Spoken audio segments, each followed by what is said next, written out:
Zdravím vás všechny, vítám vás u nového videa a v dnešním videu si vysejeme řetkvičky a mrkev.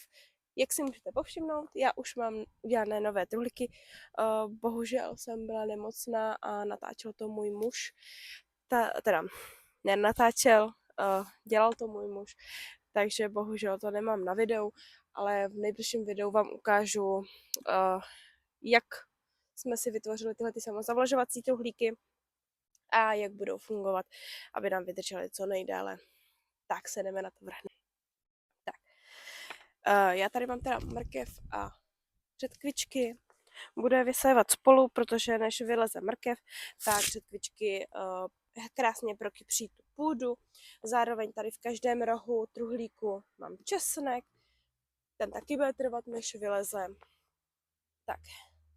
Já si jako první udělám řádky a budu to vždycky dělat cikcak. Mrkev, řetkvičky, mrkev, řetkvičky.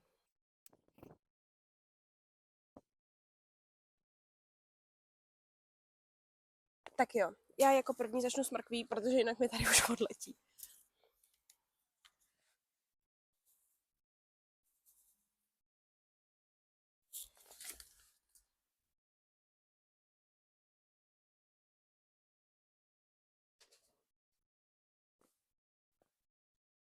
Vysévám tak napůl na hrubo, nebo spíš na husto.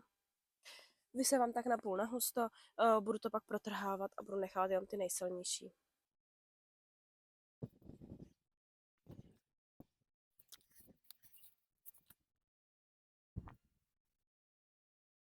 Tak, já to zahrnu.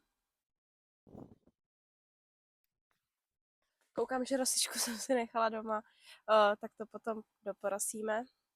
Trošku uťapku. Tak. A vrhnu se na ty řetkvičky.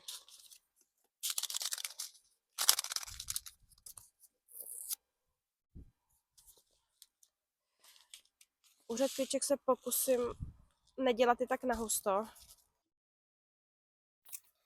protože u těch mi je potom škoda to protrhávat. Naštěstí řetkvičky rostou velice rychle.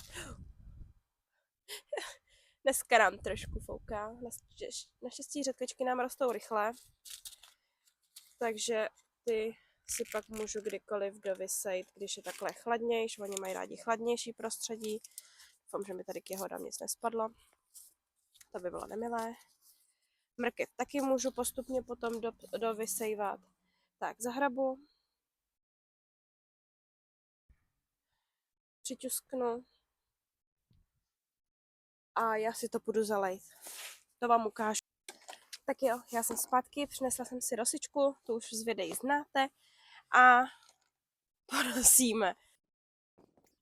Zatím konví nedoporučuji moc zalejvat. Mohli byste vyplavit ty semínka, což by nebylo ideální.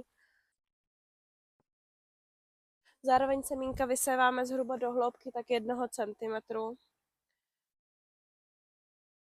Je poslední týden v březnu, takže ideální čas jak na mrkev, tak na řetkvičky.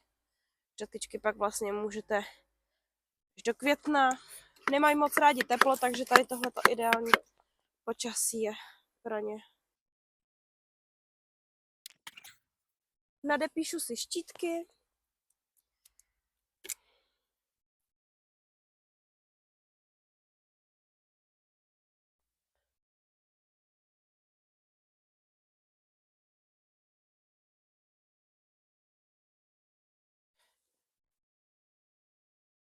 A teď už se jenom budu těšit, až nám to tady všechno začne vylejzat. Tak jo, pro tohle krátký video by to bylo dneska všechno. Já doufám, že se vám líbilo a budu se na vás těšit u dalšího videa. Mějte se krásně, ahoj.